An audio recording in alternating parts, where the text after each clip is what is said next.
In coming into contact with Satya Sai Baba, I felt that I had now met my teacher, my guru, my master. He is from Trinidad and Tobago. Welcome to Souljourns and to the compelling story of longtime Sai Baba devotee Fize Mohammed. And in reading and studying his teachings and also practicing them, it has allowed me to become a better Muslim. In fact, it was in a book given to him by another Muslim, the son of an imam, that Fize first learned of Sai Baba. I read it out in one sitting and I said, wow. I went back to him and I said, Khalid, that's his name. I said, everything that we had discussed about God and spirituality and universality, look, it's here. This, however, then posed a great problem about Sai Baba. But then I told him, I said, I can't come to terms with Sai Baba saying, I am God. Because in Islam, we believe that God is formless. So, what then to do about Sai Baba? Welcome to Souljourns. This interview was recorded in the Pocono Mountains in Pennsylvania in May 2019. So, welcome to Souljourns. This is a world first. I've never done this before. My guest suggested it, and we're going to try something and see how it works. This is Fize Mohammed. He's a Sai devotee of wonderful presence. I just heard him speak. He speaks from a level of 30,000 feet, like airplanes that fly. And he draws upon the cosmos to find his wisdom to share with others, such as myself, who badly needs it. He's from Trinidad, Tobago, and he's here in, where are we? We're in Pennsylvania, in the Pocono Mountains for a Sai retreat. And it's such a pleasure to be able to talk with you about your walk with Sai and about how he has transformed your life. And what's unusual about this, that you're suggested that we might try, is that we're going to interview each other. I can't guarantee how that's going to work. What drew you to Sai? And before that, I should say, you're the second in a long line of people I've interviewed, after 22 years, Muslim, to interview who's a Sai Baba devotee. Yes. So what drew you to Sai Baba? Well, Ted, first of all, thank you very much, and I thank Bhagwan for the opportunity. But at the tender age of 16, I started searching for God. I was born in an Islamic home in Trinidad and Tobago, but my parents were not Orthodox practicing Muslims. We were born in a Muslim home, but my father was very universal. He read books on Gandhi and Tagore, and my mother was a simple woman that would go to the mosque and do the namaz and the fasting and so on. But at the tender age of 16, where young people my age would be involved and taken up with fast cars and dress and girls and so on, I was more preoccupied with who am I, why have I been placed here, where am I going? So I started this journey by trying to find answers to these three questions, and I started reading books on the power of positive thinking with Norman Vincent Peale, Sure. and reading books on Harold Sherman, and along that line Napoleon Hill. But I realized after a while that they were only dabbling and dealing with the surface of the quest, which is about the mind, how to control the mind, how to use the mind to get what you want and so on. But I felt I was looking for something deeper, spiritual, that dealt with the core of our existence and purpose. So then I started delving into some of the Middle Eastern saints like Ramakrishna Paramahansa, Paramahansa Yogananda, Ouspensky, Gurdjieff, the Sufi saints. And I remember reading the Gospel of Sri Ramakrishna, and when I read one page, Ted, it would just transport you into a different world. So you were ready, you were primed, you were ready to be the egg cracked open. Yes. And I began to gravitate to the saints and sages so much that I built a little room in the back of the house where we lived so that I could have gotten my privacy to be alone with these masters and at the same time practice my meditation. So what I was beginning to look for, I was now beginning to find through these masters. But still I questioned, what is my purpose? I was trying to align myself with a particular sadhana or spiritual practice, but I really gravitated and I found that these were the guys who were dealing with the essence of spirituality. So I started to read and study, and then I started to do meditation on my own, chanting of the Gayatri mantra and the Soham and so on. But when I left secondary school at age 17, typical young adult, you don't know what to do. I used to inhabit and frequent the mosque in my village and do the namaz and the prayers and read the Quran. And one fine day, I meet a young gentleman. He was 15 years older than me. He lived next to the mosque and was the imam's son. And we struck up a very good friendship, and I found in him somebody very broad-minded, very liberal, and a sincere spiritual seeker, not bogged down with the Orthodox religion.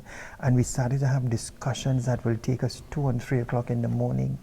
And that went on for 2 years, 79 to 81. And then one day he brings a book and he said, Fize, I want you to read this book. And I said, but who is that? When I look on the cover of the book, I see this bushy-head, African-looking guy. And I said, who is this? And very emphatically he said, this is God in human form. And I said, what? You must be joking. You must be mad. That's just a normal man. And then he said, Fize, read this book with an open mind. Do you remember the name of the book? Satyam Shivam Sundaram.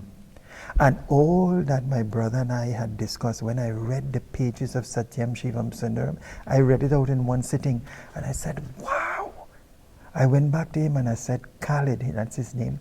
I said, everything that we had discussed about God and spirituality and universality, look, it's here.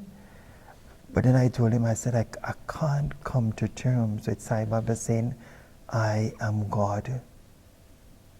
Because in Islam, we believe that God is formless. So I had to grapple with that and try to reconcile it. But I was so attracted, I started to read more and more of Sai Baba's teachings.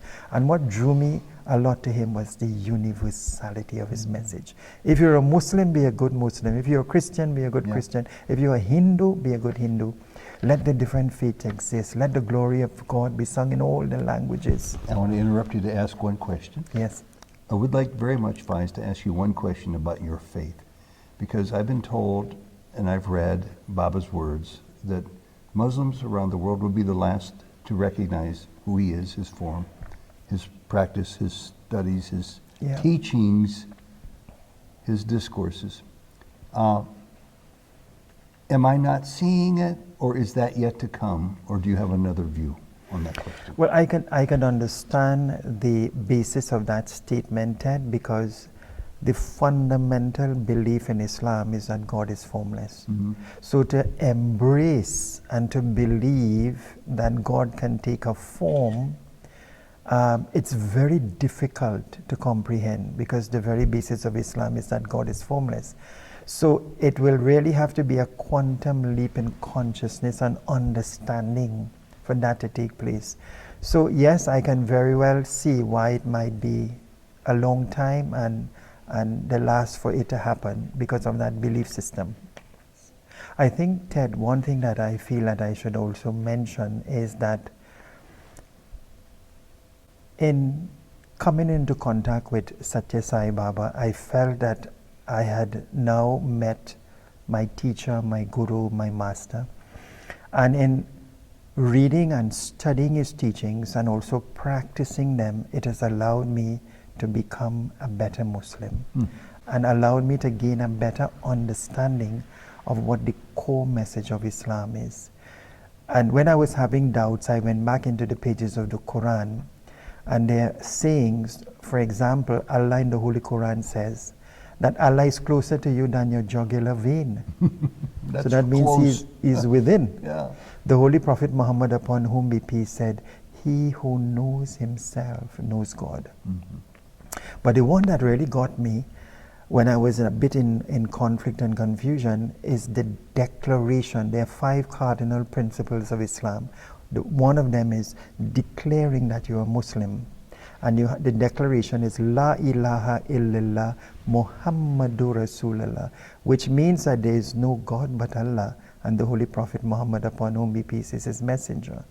But the Sufis, the mystical men who've transcended the Orthodox religion, interpret the same verse to mean not that there is no God but Allah, but that there is nothing but Allah.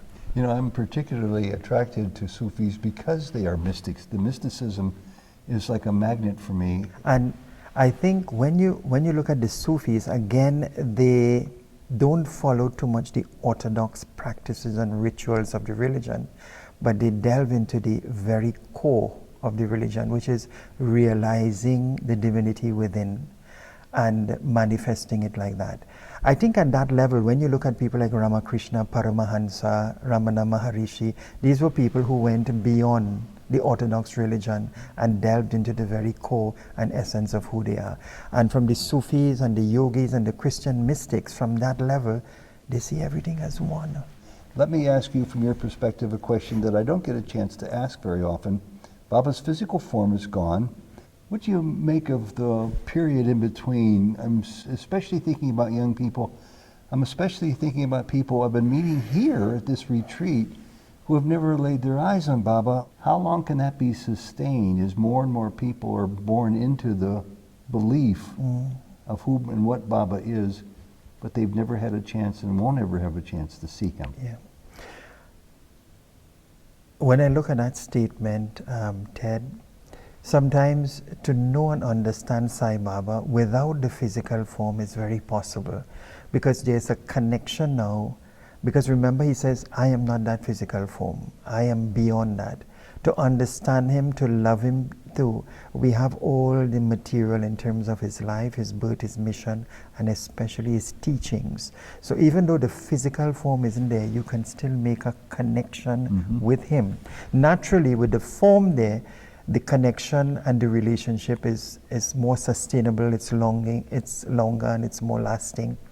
But people who are now coming into the fold through his video presentation, his works, his mission, can still create that contact, understanding that the core message is to realize the divinity within.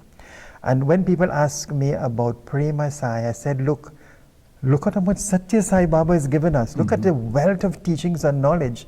Whenever Prema Sai comes, he comes. But I have so much of this avatar now. There aren't enough days to comprehend. Janam se, and I won't finish.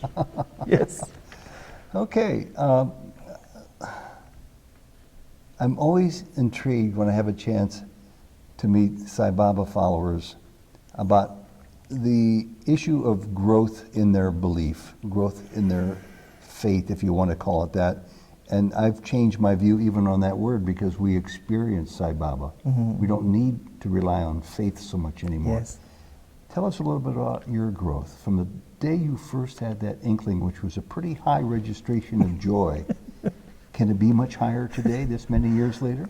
Well, you know, we are continuously work in progress.